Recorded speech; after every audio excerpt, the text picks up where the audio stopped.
Hey everyone, I'm Tassinix, and welcome to Plotting and Scheming. We'll be covering Season 54, 3 vs. 3, Grand Arena, Week 3.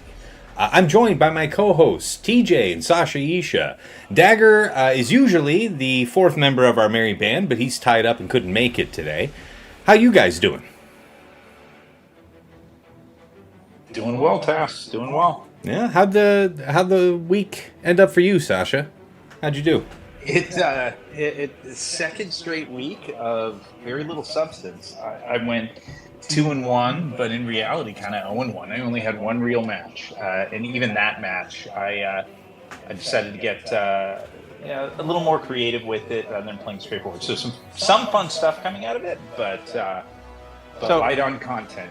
So let me ask you, Sasha, are you doing that because you're tired of playing at the top and there's nothing there for you, and you're trying to adjust? Because I think you took adjusted liberties, and I'm just going to assume, right? We all know what the ass does out of you and me. You did that because you're tired of playing the people who don't need to be at the top. Mm-hmm. A bit of it. You know what? There's an aspect of that, but it's about I'm playing the same folks. I played Cyrus again, and he and I have been messaging about it. It's like Groundhog Day. Mm-hmm. So yeah, there's a little bit of it. And just kind of frustrated with that current dynamic. Like if I really was determined to drop down, I could drop my matches against the Rhodiums. Although, frankly, for that you have to be really cautious, never to touch the board at all. But so a bit of it, TJ. Yeah, that's fair. Well, how about you, TJ? How'd your week go? It was good, man. I had good players. 2-1. The first one, I'll say he didn't play, so let's call it what it is, right? So I'll take the free win. Had a good opponent, light side rules. Wanted to try stuff. That didn't work, which is okay. I was all right with what I learned, which is cool. And then other stuff was the whole 15% of I'm going to throw my phone. It's going to be that type of fight. So I was okay with it. Okay, all right. Well, for my part, I went 1-2. I had two legitimate matches and lost them both, so I won my freebie. Bully for me. Good lessons learned, though. Not all for naught, and I had a lot of fun doing it. And then to close out the stream, I had that Erodium, so I was able to stream a match of two of my patrons that got matched up, and that was a good fight. About a 4-hour stream, but a damn good fight, besides. Anyways, guys, let's go ahead and move into segment 1, meta-analysis. Now, I think we're dealing with known quantities at this point, so I don't think there's anything too groundbreaking, but I myself wanted to make a couple notes. First, about fighting Gungans. So this is assuming the prime composition, Boss Nass, Jar Jar, Gungan Phalanx, with the Jar Jar Kron. I was once again successful using Padme, Shakti, and Ahsoka. There is a point in the fight where Padme gets a lot of focus, she gets low, it is possible that she could die. Mine is thick enough, has enough health, like I want to say closer up to 110,000 health at Relic 8. And that allowed her to stick around long enough for Shakti to come around to her next turn, use her third to heal up Padme. Then we very quickly closed out the fight with, stabilized Padme, like 56 banners. I mention this, though, because even though I did this week and last week successfully, I watched my patron try the very same thing, and his Padme got closed out, just not bulky enough to endure that middle part of the fight, waiting for that next Shakti turn. So I just wanted to call that out. And TJ, I know you had a note on Gungans you wanted to throw in right here. Yeah, I think what I learned is, we talked about it, and I did a super fail last week when I did Treya on Gungans, right? When we look at through the data, and I really do feel like that Jar Jar Kron is the creme de la creme option, because my opponent put the Boss Nass Kron on, and it went nothing like that, and it's like the dispelling of the protection, and so it was a super easy, clean 57. I really think, I think it should still be out. We should be fine for the next set of threes, but it's just noting that it's like, if you're going to try to avoid, I think, the Treya and really putting that strain on that option, I guess, and Padme, right? It can do, but if you're going to try to do that, you're going to have the Jar Jar Kron on it as the option and not the boss one. I just feel like that Jar Jar Kron is so strong. Yeah. So basically, you're saying it's free money if you're not going to set down that. Oh, Jar it Jar. was. Yeah, fight was like 3 minutes. Like I still had 3 minutes remaining, and I was talking you through, and I was doing it because I didn't have time to get on it. But I never felt like I was any point of any danger with Trey, which is great, right? That felt like a really solid way to go in, and it was all relic 8s and 9s, so like relic comparison, it was a match. And I think I was even a little bit lower. I think 7 on like a Savage or something like that. So it was for me to be able to do that and go in and feel that way. Yeah, felt really good. Okay, dig that. How about you? Any new lessons learned fighting Gungans yourself, Sasha? Or you only had the one real match, so I don't know. Yeah, I only had the one match. I brought Treya, Nihilus, and Savage, and it felt really comfortable. It was a Jar Jar DC level 9, so I knew that at least the data said there was some risk. I think maybe I had some targeting luck. It wasn't an issue, so that went smooth for a 57. And we discussed that last week, right? That counter, if you are taking it against Jar Jar, looks like it's about a 66% win rate. And where does that 1/3 fail condition come from? If they decide to prop disruption your Treya and delete her, that's probably all she wrote for you. But if it doesn't happen that way, then good stuff. The one combo that I haven't seen, and we should let the listeners know, we're recording this before the third week of 3v3 data is out on .gg, so we don't quite have access to that, but the level 9 Datacron and comp that I'm kind of curious about, I can see why it might not work, but the Tarpals and Tarpals level 9, so Tarpals instead of Phalanx, just because Tarpals seems to do pretty decent damage, and that level 9 is, Tarpals assists on every Gungan move and does 50% more damage, that I wonder if that's sufficient to do it. Like, if it just hits often enough and hard enough. Let me ask you this, though. If you're telling me he's always going to assist, wouldn't that make Padme even a bet? Oh, I'm just saying, no, if you're saying Tarpals is always going to assist, right? Wouldn't that make Padme the better setup and even more optimal, knowing that each time he's going to go in no matter what? That's true. You're getting a prod up and reducing his damage to 1. So for Padme counter, it certainly sounds pretty safe. Great point, TJ. That's an insightful comment, TJ, because now you guys point out something really interesting, the two of you. There's a trade-off to be made there to see if you can threaten lesser counters with the sheer damage that the Tarpals Crot offers versus the time consumed and the delay incurred by fighting against Phalanx. Yeah. That's interesting. Did you guys have anything else on the Gungans? The only thing I'd add, pure speculation, is that I think TJ's spot on that Padme is all the more bulletproof against it with Tarpals. But if you were going to turn the Gungans over to an offensive team, and where at times I think with that comp I have very little experience with it, but it seems like DPS might be one of the challenges. Are you just pumping out enough damage? Offense, that there I can or the armor pen. It's definitely Tarpals, and it's just a high armor pen. It's just the amount of power that it gets hit, and it's 100% Tarpals is the one you want to do it. Okay. With the setup. If you go look at the numbers, what it kills. So Dagger called it out, and I know Dagger just got to join. The amount of damage that Tarpals gets to do from the setup, and the amount to push back, and the amount of times he gets to go is nuts. Right. Hey, Dagger, glad you could make it. We're only a few minutes in on the video. We were just starting meta-analysis talking about the Gungans. I was just mentioning how, Padme was successful again for me this week. The only lose condition for that for that fight seems to be if they blow up your Padme. So if you have enough health to begin with, you should be okay, and then Shakti can heal her. And then, Sasha was talking about how he was using Treya successfully against the Jar Jar one. He did have that good luck. We were covering how, you can... The fail condition there is if Treya gets blown up.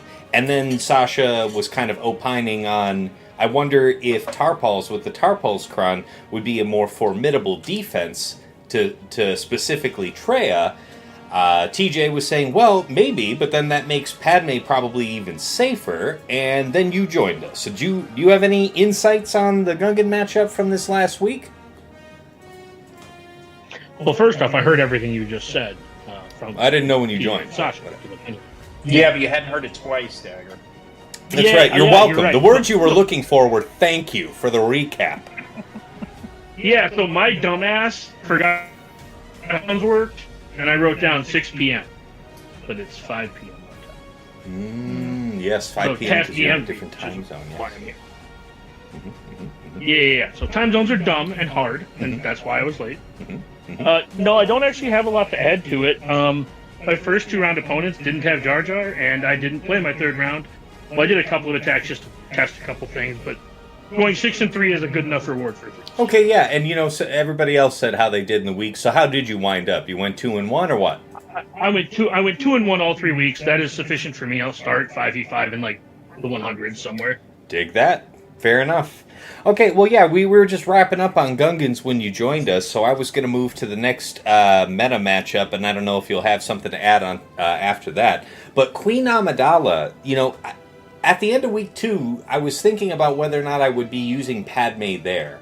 Because I had to use Bane there a couple times in week 2, and that felt bad when folks punished me by setting Slacker side by side with it, or you're setting it in the back behind, what have you. I've been setting Kelleran plus Mace plus something for the longest time now, and pulling that off of defense when I saw that folks were killing it easily, cheaply. Like I had an opponent that would use Kelleran with lesser Jedi and get a 57 on my Kelleran, and if I had set it. So I kept that and kept Mace, and JMK Cat Mace was an easy dunk on Queen Amidala. So you get to use your 3rd with JMK onto Cat ahead of Queen Amidala, getting to go perhaps hiding people in stealth. So immediately you just smite. I smited, what was it? I did smite Padawan Obi-Wan. I sat there in the fight and thought about it a second. Would it be better to take out the lead? No. Maybe without this Datacron on Padawan Obi-Wan with his enormous true damage potential, maybe you would say go after Queen Amidala. But in this case, I deleted Padawan Obi-Wan and cleaned up the fight easily, because anytime the others were hidden under stealth, Mace pulled one of them out and just fed them up to me. So I really liked that. You're welcome. And let's just put a note out there that I gave Taz that information, but that was actually Gavin from Solo Base who decided to put it out, and that was where I got the information from too. So good deal. No, I appreciate it. Yeah, and honestly, I would not have even used it if I had been just sticking to my guns about keeping Kelleran on defense. But I since I made that pivot, that enabled the counter, and yeah, no, no claim to inventing it for sure. I'm just here to evangelize. No, it's just the whole point of saying why you watch the content creators, because you get good information. That's literally where it came from. Amen. So Taz got to use information that was intel that was gained from another content creator. I'm not claiming ownership, but that's why I try to tell everybody, watch your content creator, you might get something earned. And that was a perfect thing. And Taz, as you said, how well was the fight knowing that you went and killed Pal first? It was butter. Exactly. That's why you must feed your content creators. They give you good stuff, guys. So, how about you guys? Any cool matchups on Queen Amidala this week? Any insights? Adjusting to taking GMY solved the prot stack Queen Amidala problem. Sorry, run that by me again. Where does Grandmaster come into this? Grandmaster Xeris Padme versus Queen Amidala. Oh, dig that. So I've not attempted that.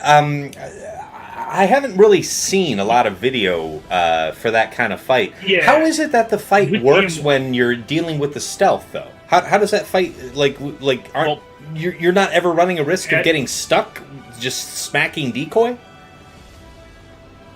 You ignore taunt, so Queen Amidala just dies. Yeah, but I'm saying, like, when everybody but decoy, if everybody but decoy is under stealth and you can ignore taunt, you could still only hit decoy, yeah?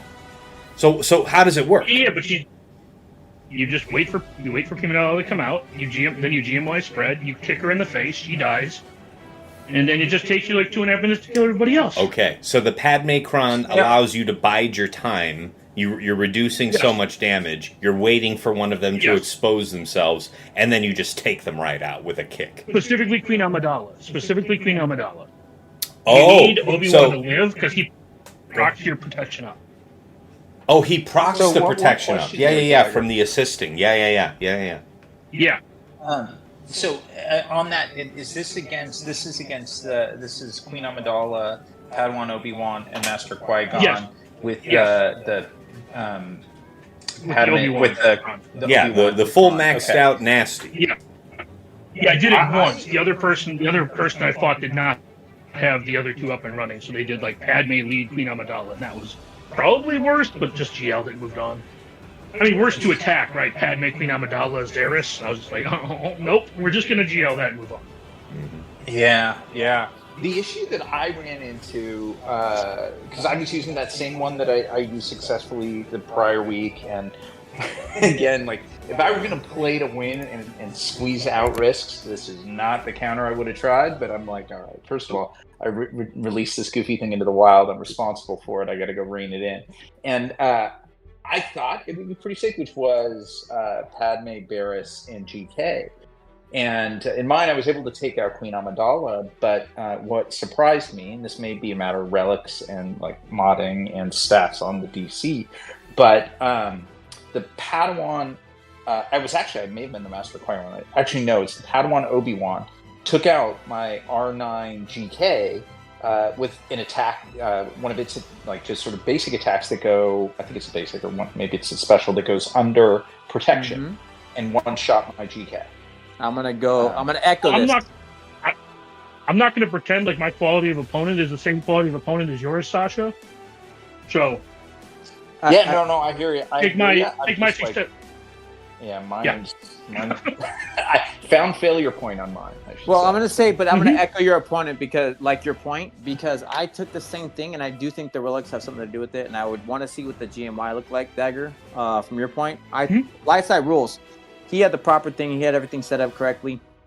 I took the Padme GK to try it because I wanted to see what it was like. But my relics were not equal. It was Relic 7 Zaris at the time. Now she's Relic 8. And Relic 9 GK, Relic 8 Padme. It was exactly what you said, Sasha, in that Pal came after my Zaris, under protection, was dead. So it was just like, boop, there it goes. But it tracks what you're saying. I would be interested to see the GMY, but I just wanted to call that out to what Sasha said, that under protection from Palman is just murder, and not something I would probably want to attempt again, the way it felt. Well, yeah. The first time I did the foresight into the under, and the second time I was able to do foresight for the prop up stacks. That's nice. Yeah. Makes sense. No, I appreciate that breakdown, guys. I mean, that's all I really had to say on Queen Amidala, and as far as meta matchups go, I don't think I had anything else terribly inspiring this week. How about you guys? Anything else you guys wanted to cover? Anything catch your eye this week? This week was honestly a little boring. Okay. I feel like it was solved last week. If we're all settled, then we're settled. That's fine. Let's go ahead. I really feel like that's the meta, and only SLK, right? I still think SLK go was ahead. I think your call-out task, and I think it was one that I've watched it every time. I think Dagger, too, we had this conversation about the go first, go second. Man, that just rings true. That we're referring to JML now? JML going second. Yes. Preach on that. Preach on that. Yeah. I have to reiterate that because I was already going to lose the fight, but I wanted to take I was already going to lose against Lightside, but I wanted to try this out, and I did happen to go second, and I was able to take a lesser comp, and it still worked fine with the JML. But it's right; it was just that call out going second, and then I watched one of the other content creators do the same thing. Don't be cheap on us now. Don't hold out on us. Tell us how that worked. Yeah, the reason why is that Slacker leads with Stab, which dispels all your buffs. But you go second, and you get the E-Flux, you get crit immunity, which means Slacker doesn't build ult, and he doesn't crit you for like 35 million damage. Yeah, right. Yeah, that is the benefit to JML going second. But that's what I'm saying, right? It's just it's not called a super lesser. It was still like JKC or something like that, but it wasn't. Okay. I didn't feel like I had to do it, and my cron was just okay. I didn't have 50% protection.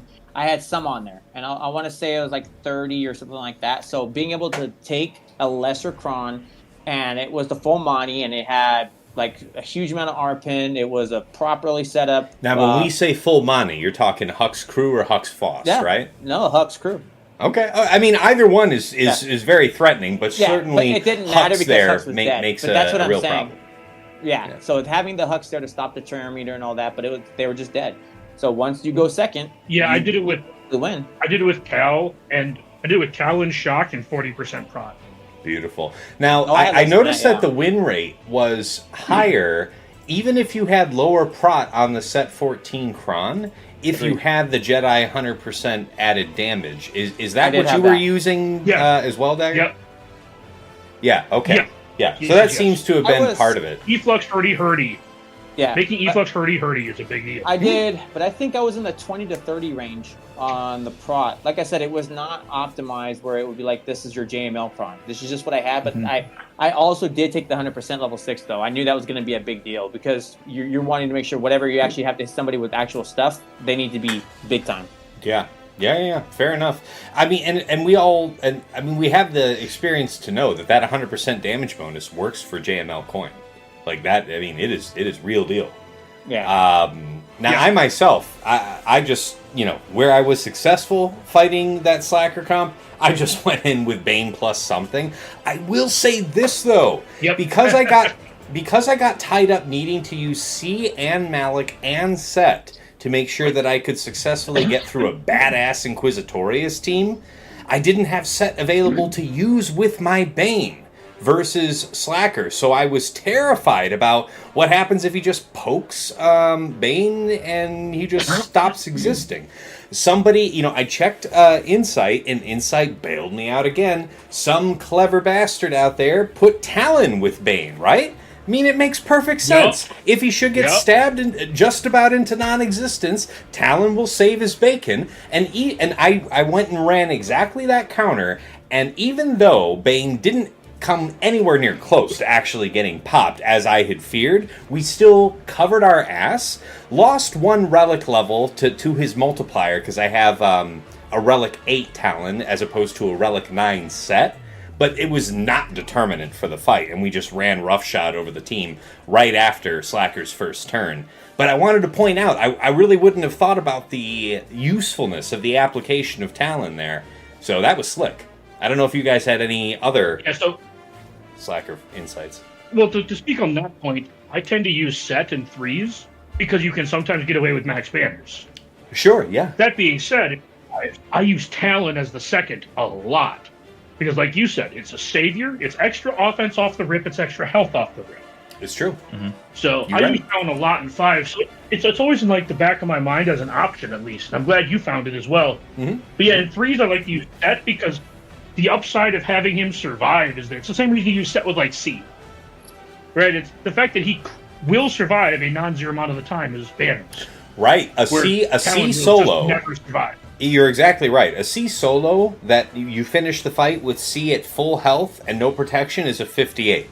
With a C set, I have seen exactly what you're talking about, where if you do finish the fight with both of them alive, and you're talking Bane, but I'm thinking, never mind. Now I was going off on my own.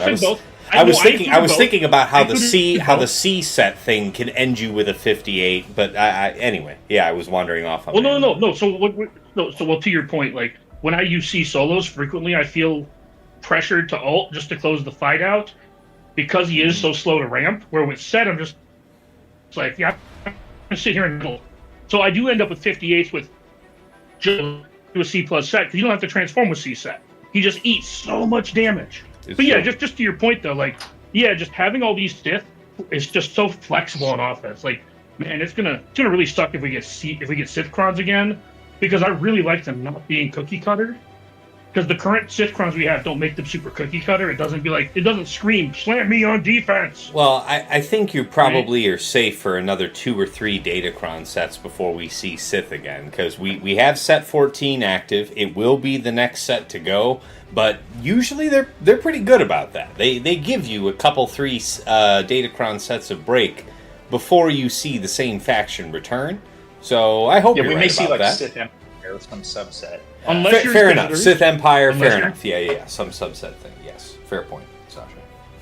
Yeah, unless you're Inquisitors, but then you get a Datacron every single set. Yeah, as I say, don't forget Rebel Fighters. They love Saw too. Saw seems he's the only one. He didn't get this one time, but that dude has gotten Datacron sets in a row. I don't know how many times. Okay, well, that's a good breakdown on the meta matchups for this third week. Let's go ahead and jump into offensive gambles.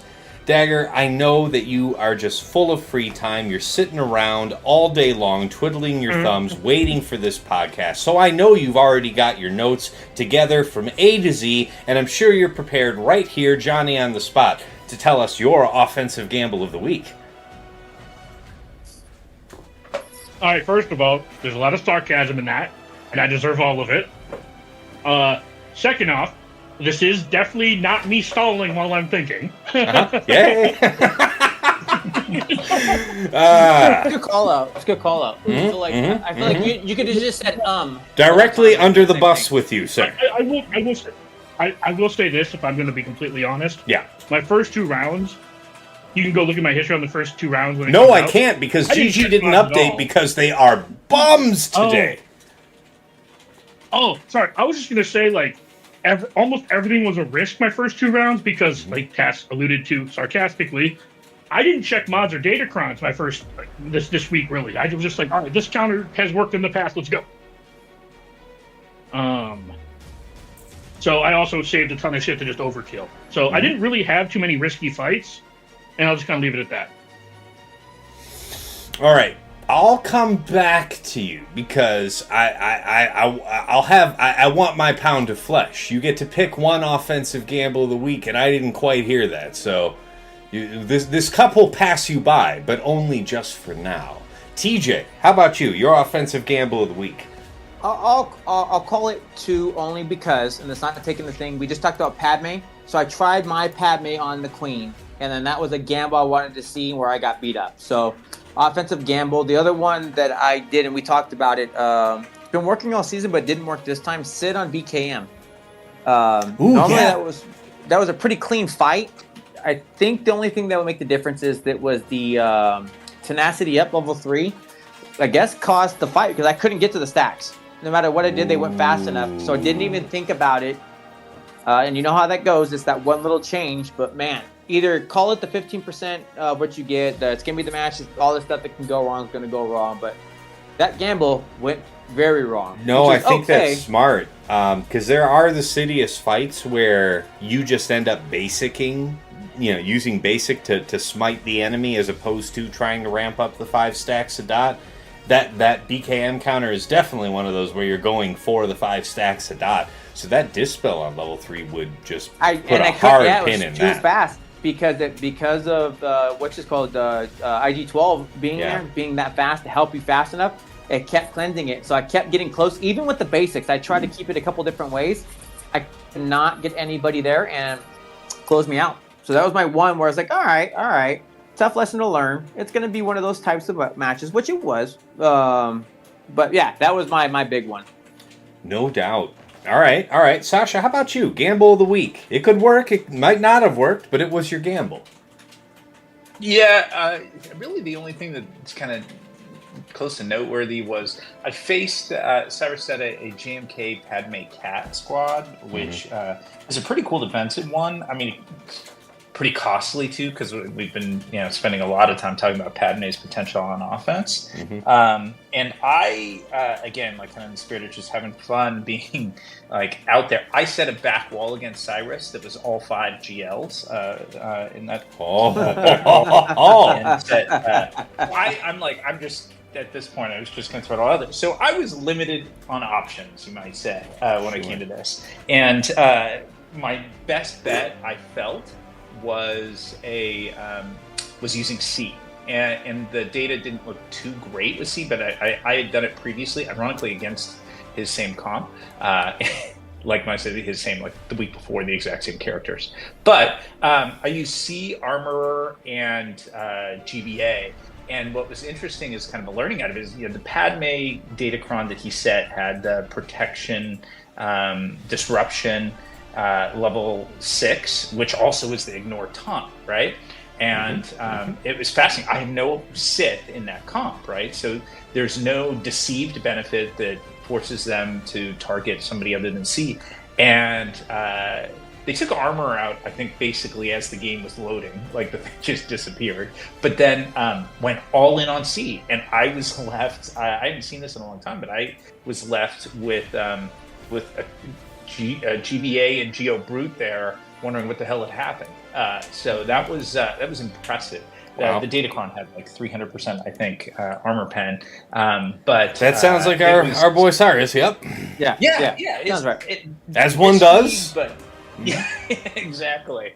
And it was another, like, similar to the Padme counter to Queen Amidala that I used the previous week, where that felt okay. That felt pretty smooth. I think I'll try it again. And then I got paid. I was punished badly for that cockiness. So, Yep, that was mine. I mean, for my part, so Leia Drogon R2 has been largely successfully beaten by GG Stat B1. I have a very well set up GG Stat B1, but I hadn't attempted it yet this 3v3 season, and I do know this.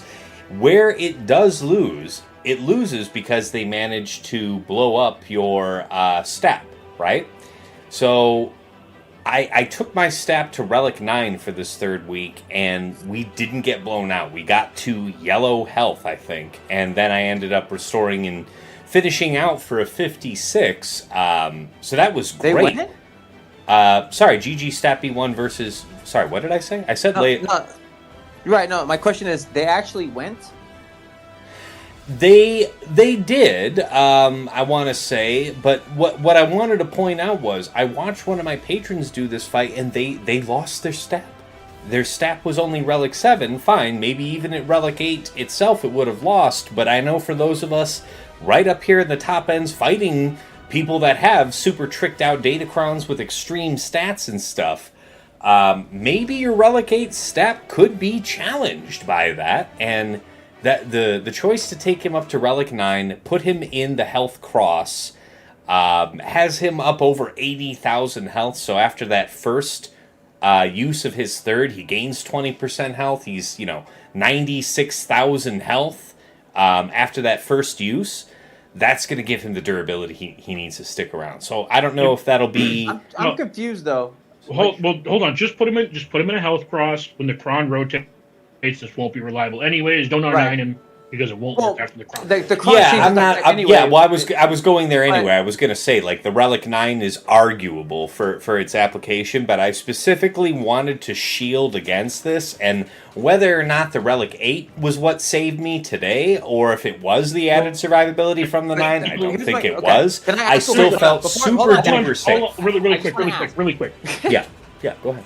All I'm saying is there's 15 total people in this game who should consider an R9 stat. Yes. Okay. Literally Anyway. no one listening to this. All right. Yes. That's not what I'm asking. Carry on. That's not what I'm Do asking. not do Okay. that. Don't do it. Don't do it. Okay, hold on. The Datacron gives you the target lock to stop. Well, I'm trying to get to the fucking point, but you guys keep cutting it off. I'm trying to understand how anybody actually went. If you're properly set, and if that's the point that they get to go and that's how you lose, okay, I'll hear you out. Every time I've done this, all season I've looked at it, she never goes, and by the time they can even start to take a turn, she's dead. And then it's just finish it off and just finish the fight. So I'm trying to understand. It's a fair question. The simple answer is usually it's just, if you're going to lose the fight, it's Leia's third onto Drogon, kill Right. and then your staff gets blown up.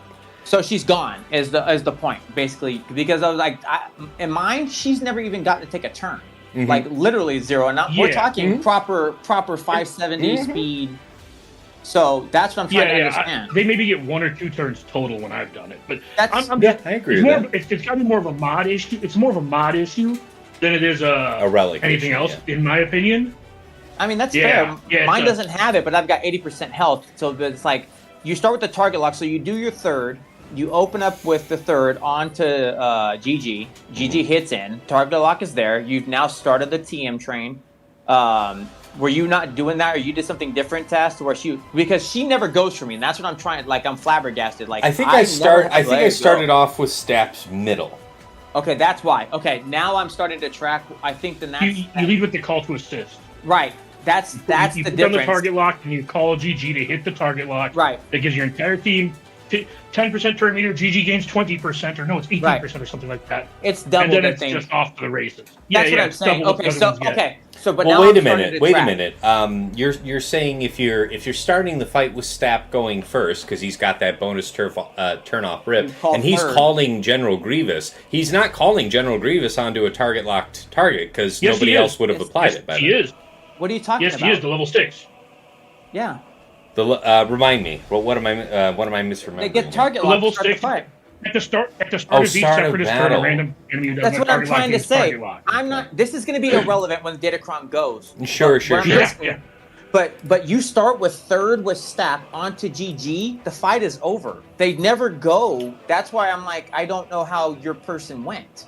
Because in my Okay, fight, so it does go on to one person. Okay, Right, it goes but- on to but one. you're- A Remember, random person who doesn't have it. Yeah, remember, And then you just target that person.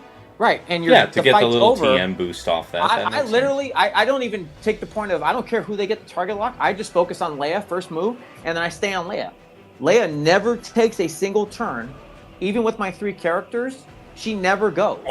Well, that's I fine, have but her to full Dagger's logs. point, like I have her the full benefit of following the target lock is to force No, the turn he's meter right. back in. But Yeah. this is what I'm trying to tell you. Is like, even if I'm not, I still start on Leia, and I've never had her go. Yeah. That was it. That's why I'm trying to go. Yeah, so but it's like, Fair Yeah. enough. Yeah, I'm with TJ. Like, Leia will pull her logs, and that's the only turn she gets. oh, I don't even have I that. have her take like one. Oh, I do. I don't have 80% health. My GG does not one-shot the sides like yours probably does. Oh yeah. I mean, that's what I said. I'm not calling it not having the luxury of it. And again, this will be. Yeah, I like Will we have 15 another or each. threes? Will we have another threes with this? I don't think so, right? Yes. Okay. No, oh no, we won't. Okay. Wait, hold on. You Now can have look me at thinking. it. We have another threes with this? It'll tell you on the thing, but either way, it may not even be a point of issue. Wait, when does No, this we end? don't. No, we don't. No, the 28 next days. preview No, will be that a was new the set. end of this one. Yeah. Okay, so this is irrelevant. Yeah. Then we can just. For by I the just time we had to come back understand. for next threes, yeah. Yeah, it won't matter. This is highly unlikely to work in threes next 3v3 season. Yes. No, don't do this, please. Don't. Yeah, do don't that. try the GG against Leia next go. Unless droids get something in the next set, Ooh, yeah. I don't think this is going to work. Maybe, No. maybe. That target lock thing was huge, man. For this, that target lock Yeah. made that stab thing just stupid good. Yeah. I'm sorry for the derailment and all the. But shouting. no. I would consider it more an Right. expansion than a derailment. But that's exactly what we're trying to do here. So that's fine. How about this, guys? Wait! I can't forget Dagger. Dagger, did you have a specific You will get offensive no gamble? blood. You son of a bitch! You will get no blood from this stone. Poke the bear. So no, I can't think of what I'm saying. All right, Like, nah, I was not that's all right. prepared. Everything was pretty smooth for you. Nothing felt like it was You even didn't a little play. risky. All right, fair You enough. shut the hell up, TJ. That's right. Am I lying, Dagger? Don't be a dick about it. It's like I'm calling it up. The last right. round I didn't play for sure. See? All right. Well, let's move to standout defenses then, guys. You know what? In the spirit of keeping things fair and not putting too much pressure on Dagger immediately, fuck you. Go Dagger. How about your key defense for the week? How about that? Oh, Slacker in the back. Slacker in the back was hilarious. Yeah? Got me. Did you talk to any got me. opponents to figure out what they tried against it? Because we don't have GG to check here. So No, Not I GG. didn't. But I would have to assume it was the Leia and Rey up front to draw Bane. Nice. Yeah. So they Nice. were without Bane. Yep. Yeah, that would have to be my guess. And my Slacker, I put in an offense set this last week, so he was a blazing 520 speed. That's crazy. Yeah, dude. That that's- slap is gonna hurt. That's actually an incredibly meta observation that we did not make earlier. I think specifically we were talking about how having your Slacker slower makes life difficult for JML, but specifically in detail, I've been seeing opponents set offense and health modded Slackers relatively very slow to impede that JML. But they're huge, right? We're talking health primary arrow, 200,000 plus health, starting That's what I out with 13, 12, high 12s, low 13,000 damage, something like that. Real serious affair. So I know what you're talking about, and that modding is still going to be valid for next 3v3 season for sure. Yeah, four health primaries, offense set, health set. So you went for Well, not even health crit damage over triangle. crit damage triangle.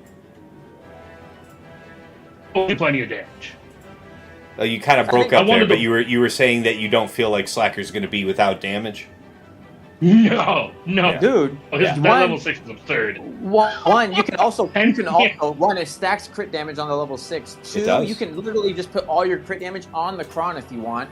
So you don't even have to have Yeah. it because you know what? Just stack it there. It's like, all right, you know what? You get to level 8, and that will be my 50% crit damage. He So also remember Slacker also has armor pen and defense pen, so he doesn't actually benefit that much from armor pen.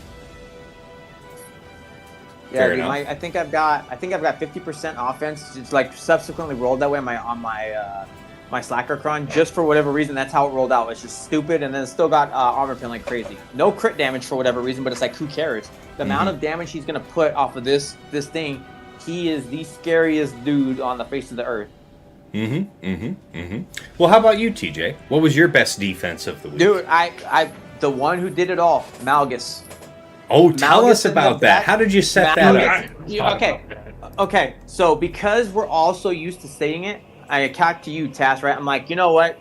Nobody saw it when I put it week 2 because I did it round 3, right? I'm like, I'm going to keep this to see what it does. Light side fought me. Only thing he lost to, Malgus.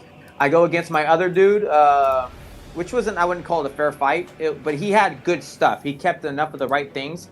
Only thing he drops to in the back, Malgus. And so it's like the Malgus with the Kron right now, and the setup with the debuffs and putting Marauder with BSF, because I did the split, right? I wasn't going to keep the others. Yeah, super holds. Like, we're talking like... The reason that worked... Sorry, I was going to add on to that, but go ahead, sorry. No, it's like the... Remember, I have that super health Kron, right? And I've got the Sith bypass. So all of this together, my Malgus is 235, 240k health on 300 speed still. So, and not having to worry about a taunt, and he's attacking your max health damage. Just like, dude, you're just in for waiting. Can you beat him in time before he just deletes your team? And it did. Yeah, I was talking with Zid about this this last week, about how Malgus is good because people don't have Cal free anymore. You got it. You got So it. if you split your DR and your Cal, like DR, like DR, Talon, Savage, whatever, if you split your Sith like that, they have to use their Cal with JKR versus with their Cal with JKR, with JML, sorry, against either Lord Vader or against Slacker, whichever one you set. So they don't have that tool in their toolbox. So they have to figure out a different way to kill that. Yeah. It really, like I said, in the back was a great spot for him, for me this week. And it feels- Backwall the split. It was really good for me too. I mean, they both got one shot, but like the bot told me it was like for 50s and 51s. So they did their job. No one shot, man. 2 shots the whole way through when it came to Malgus, man. I was super proud of the dude. He did real well. I like that. That's a great idea. And Malgus has been... I mean, I've enjoyed, since he came out, Malgus on defense, but I'd say the last couple of seasons we've been pivoting him to offense. So finding a good use for him to return to defense and be effective is exciting. I like that. With no more Seer on defense, and there's no chance that he's beating these Inquisitor Datacrons. I'm 100% in TJ's camp here, where I think it's back to defense. I will still argue this point. Offense is low. I still argue this point. If you've got the Kron, and I've said it with Sasha, and I'll say it, I will die on this hill. Malgus does kill the Inquisitors if you have the right Kron. But again, you need the right setup. I will keep 80% health. No, Sasha, you're at 65%. 60%. Yeah, mine was like 62%. I but think it's it's 60. My I think it's very 60. highest is 35%. No, I also think you that's don't go on my probably hill. some sample size bias, TJ, because you can go look up that win rate on GG, and it ain't no 100. I do not think it's 100. It's bad. It's I really think- bad. Yeah. I think you have to be with that level. It has to be that limited thing. Like Yeah, I can't sort on GG to filter for crons that have 80+% health, but I filter the right 3, 6, 9. I go look at the crons on the individual results and still see some pretty decent crons failing that. So I wonder if that isn't partially due to sample size. Like, I believe you could pull it off. I wonder how consistently you can pull it off. Okay, but now I would say this. I've completed it every time. I know Sasha can. I think you could. Can I see it being a thing where there's option to fail? Absolutely. Did I have to massage my fight and it was the full 5-minute fight?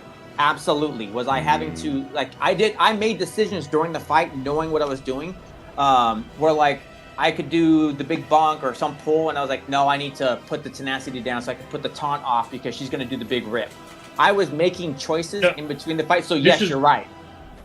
No, this is where TJ's telling us that thing from Anchorman where it works 100% of the time, 60% of the time. 80%. Thank you, because I have 80% health, dick. 80 for 80.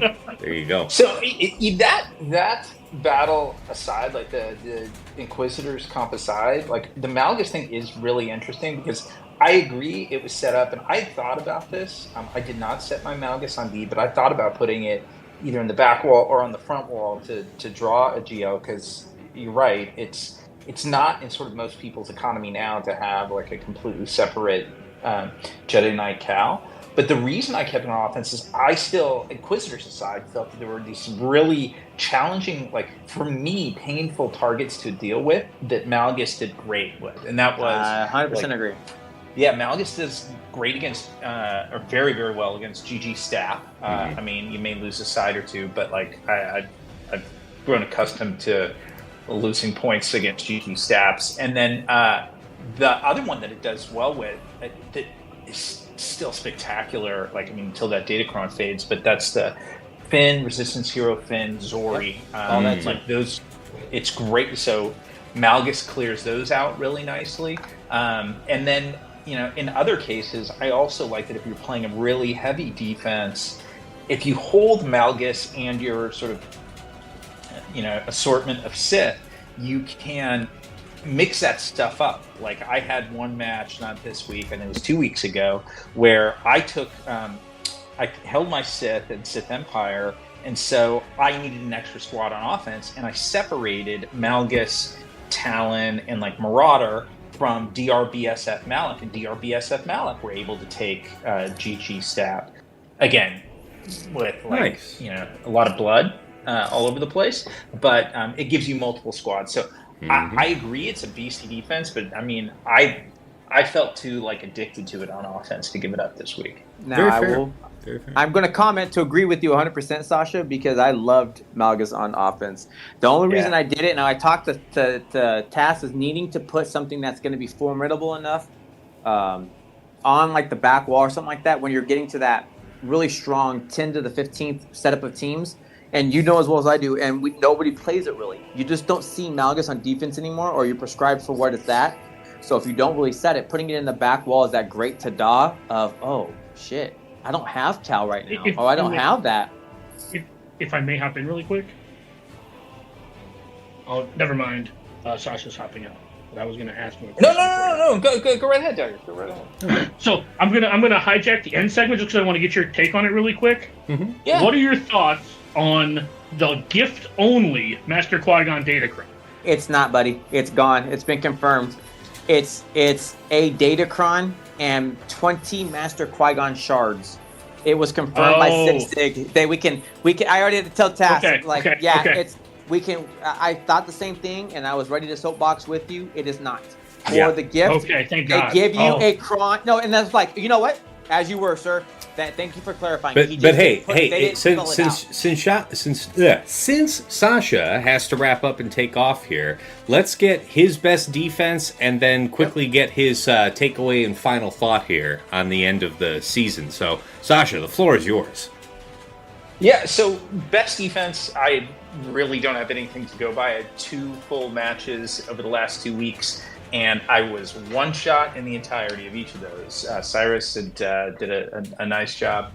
So I don't really have a defense that I'd call out. I guess if I were to sort of like abstract that a bit, or like just sort of like make it a generalization, it would be late in seasons. This is often the case. Like people just have so much figured out. It's hard to stop somebody because, as I've already mentioned, like in my last match, I set 5 GLs in the back wall. And I'm trying to recall what I said up front, but it was not light. Point being, you know, I think there are a lot of offensive tools out there. There's still, I think, good defensive options, but great players will get you. And then from the overall side, you know, is moving away from like threes, but I mean, do you want me to look a little more prospectively into fives? I know we'll do some more on it, but that was a little bit more. Yeah, I mean, we'll think. I mean, if you want to think about a lesson from 3 versus 3 that you're looking forward to applying in fives, that's fine. But usually we're covering that in the preview video. So if you want to include a thought like that, that's fine. But any conclusive lesson from threes that you're looking to apply next time we head back into threes?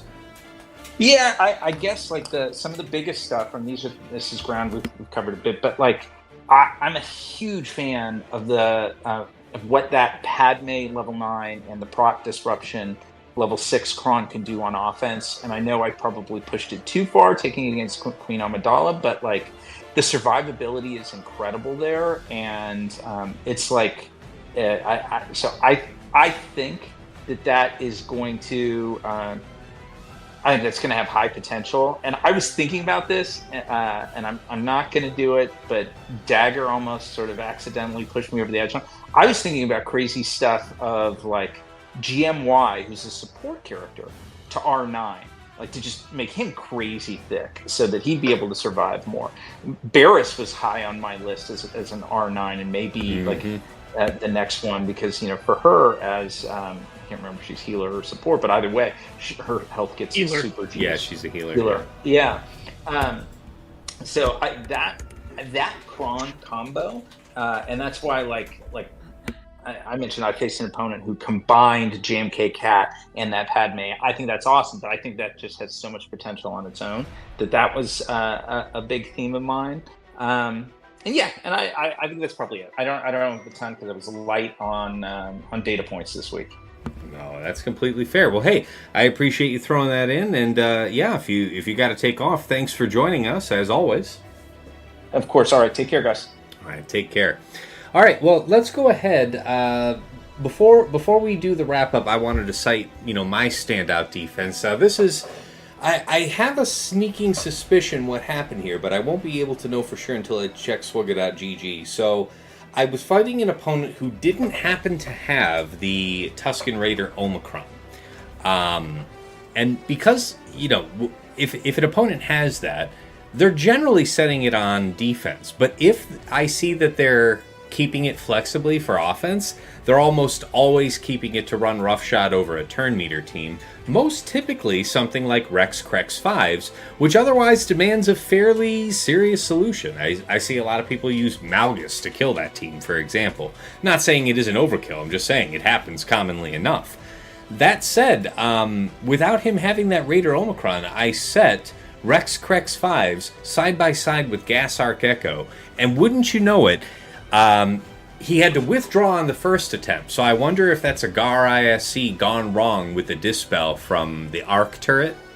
And then he went back in, killed both sides with something else, and then a third shot, which is probably Wampa in the end, to finish off Gas properly. Very rare to have that. I thought Wampa would be the sides. I thought Wampa would be the sides. Could be.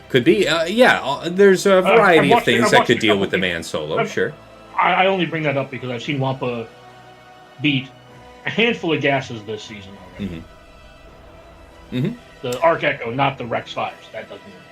Yeah. I mean, generally the Arc Echo is very vulnerable to something like Wampa. But this, I did run this with a set 14 Jedi double damage level 6 with, I want to say, 40+% offense on the Kron. So very serious threat lined up for that. And yeah, it isn't usually a strong defensive performer for that reason, that like Wampa could otherwise take it out. But, I wish I had the data to check, but my guess is that, historically you've been able to take something cheaper against that gas comp and be successful, and that did not work for that opponent. So I would be curious to know what he used. And like Sasha, I didn't have a whole lot of defenses holding out, but that one stood out because it's so rare that it does at all.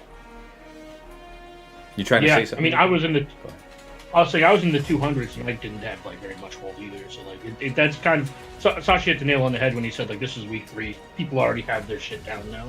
Yeah. Yeah. Fair. All right, so you didn't have any standout defense to speak on. How about you, TJ? I already did. I said slacker. We had Oh like 5 minutes. yeah. That's right. I'm Shit. cycling back through. That's right. Shit. That's Eat right. shit. I'm used to going last. That's right. I should be doing. We are that. on the lessons learned, sir. That's right. It is lessons learned time. All right. Well, all right, Dagger, smart ass. What's your lesson learned? What are your final thoughts going in? To the end of we're at the end of the season. What are you thinking about for the next threes? What lessons have you learned? What you got? I had an epilogue that would get me canceled, seeing as it's June, because I was going to make a joke, but I won't. No, yeah, I'll just you say won't. I'm proud of you. Yeah, I'm super proud of you. yeah. That February one I did. I can't be doing that shit no more. Nah, I would do that. No.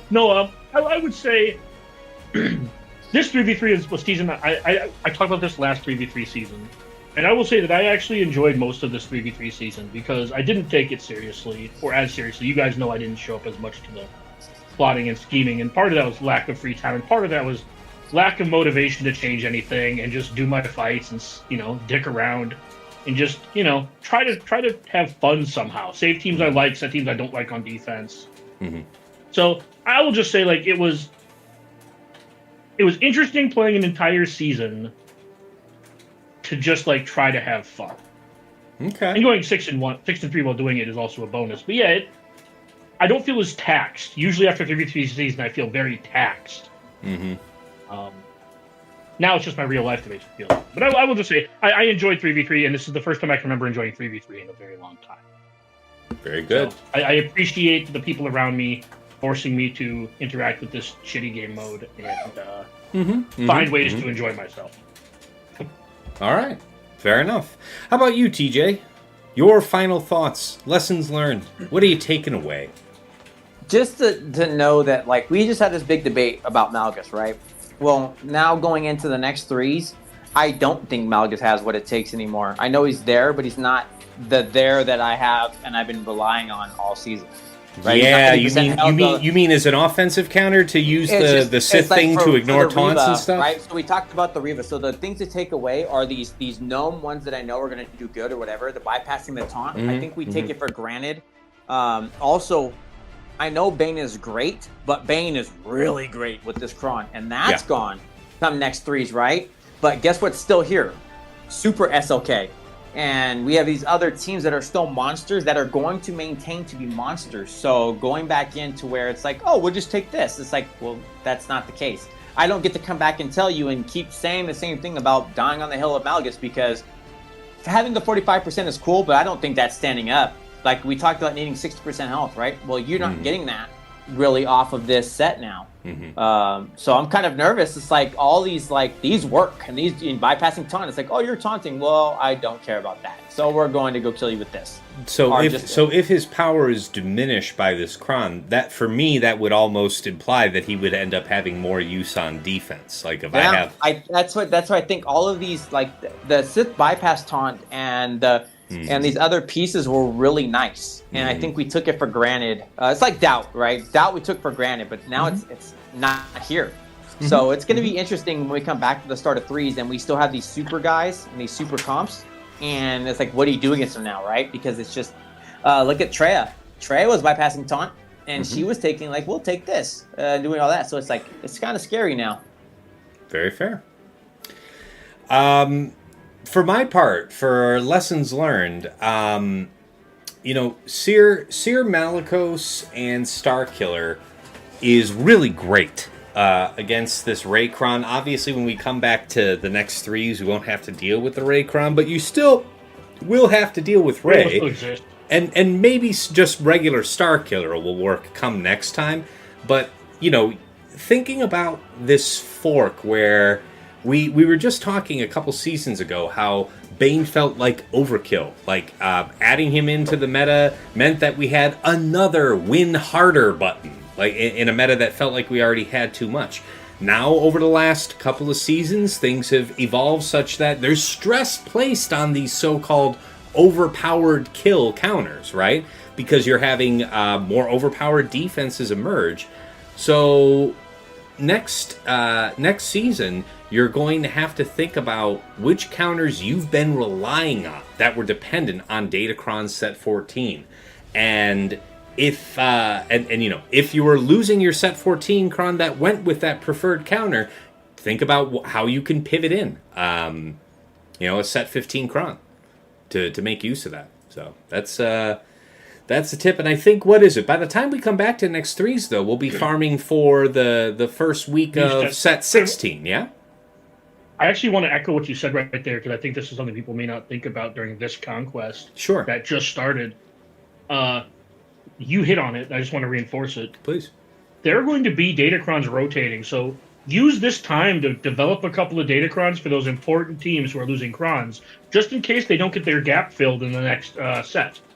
Yeah. But that said, when we do come back to this next set, we'll have Datacron set 16 just coming online. So that'll be for your first week. You'll have 1 week of conquest farming done when we go into week 1 of 3 vs 3, yeah? That is generally the case, yes. Mm-hmm. Okay, yep. All right.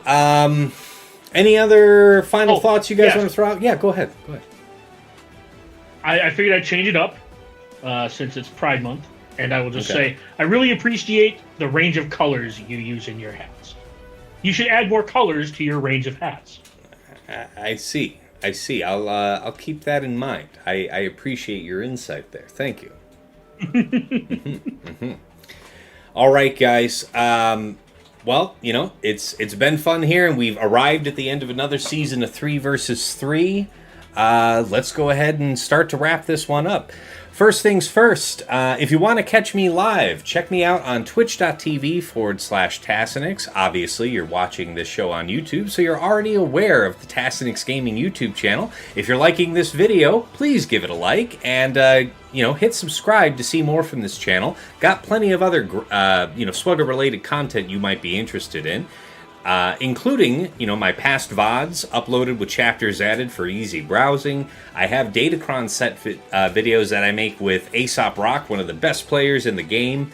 Current videos are up for sets 14 and 15. We will have a new video up in time for the next 3 vs 3 for that upcoming set. Of course, Plotting and Scheming releases on YouTube and, of course, as well on Spotify, YouTube podcasts, etc. And last but never least on YouTube is my latest series, my Mod Guide series. Been very popular, very well received by you folks, so really appreciate the encouragement there. But that is also only on YouTube, so be sure to check all of that out. And of course, if you like the cut of my jib, you want to support the stream, you want to support the channel, over and above, just giving a like and subscribe, by all means, check out my Patreon. That's the wrong button. Check out patreon.com/Tassinix. For any upwardly mobile GAC player, there's something of interest to you. $5 gets you into the TAS house. You get early access to, my Datacron set videos and to Plotting and Scheming, which can help you have a few things dialed in before you do that first round of the week. Let's, call out the folks that took that plunge and thank them. At VIP Access, we've got Andrew, White Wolf, Sam Vimes, Jobin4527, Stark Strategy Gamer, Rays Malbus, Brock Thudsteel, Renee Bebe, Deadpool Kyle28, Johnny B. Ottawa, JJ's Productions Twitch, Sweens14, and Darth QPPMG. Stepping up to the $10 tier is VIP Access Plus. That gets you a bundled Patreon membership to me and to OmegaBot Patreon. If you watch my streams, I always run a OmegaBot report on my opponent. It gives you a powerful at-a-glance view of their strengths, weaknesses, preferences.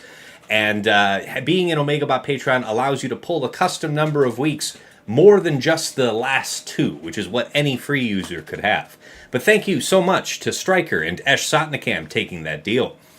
At $15 a month, you get the Double Bot Bundle. That's VIP Access Premium. You get OmegaBot Patreon and Hot Utils, as well as membership to the TAS House. So if you're not familiar with Hot Utils, of course, that is the premier tool for mass mod management, for loadout management. You can just switch around your entire roster in just a couple of clicks between what you need for raids, for territory war, for territory battles, what have you. So thank you so much to Quig, Ibanek, Sir Boss, Trevor Boy Gaming, and Funky for taking that deal. At the top of the heap, Jester's Club Elite holds the one and only Nomad's Reaper. This guy comes in from time to time on the stream, drops hundreds of subs, thousands of biddies on the community. Extraordinary generosity and support over the years. Thank you so much, man. And of course, last but never least, our special thanks to Yoda Force, one of my original supporters back in the day, got me the mic that I'm speaking to you on right now. He has long since quit the game, but we wish him well from the other side. To Mrs. T, my wife, thank you so much for your background work, updating these slides, keeping Lizzie out of my hair while I'm trying to be decent at a phone video game. And of course, it boggles the mind that I should ever forget to thank these gentlemen, but Dagger, TJ, and Sasha Isha, my co-hosts here on Plotting and Scheming, you guys get your fill of seeing me jawjack by myself, whether it's on my other videos or on my stream. Can't thank these guys enough for setting the time from their busy work and family schedules to make our show. It is all the better for their additions. Thank you guys so much for making it work. All right. Coming back around, so this closes out the 3 vs 3 season. Next week, keep your eyes tuned for the 5 vs 5 preview episode of Plotting and Scheming. That is, our in-between episode is usually a bit longer. Our normal podcast is about an hour. This one usually runs about 2. And we do have a special guest that we will have, so we'll have some questions, pick that individual's brain, get their insights. I know you guys are going to be excited about who that special guest is, so stay tuned. But until next time, it's been real. It's been awesome. It's been real awesome. Take care. Bye, girl.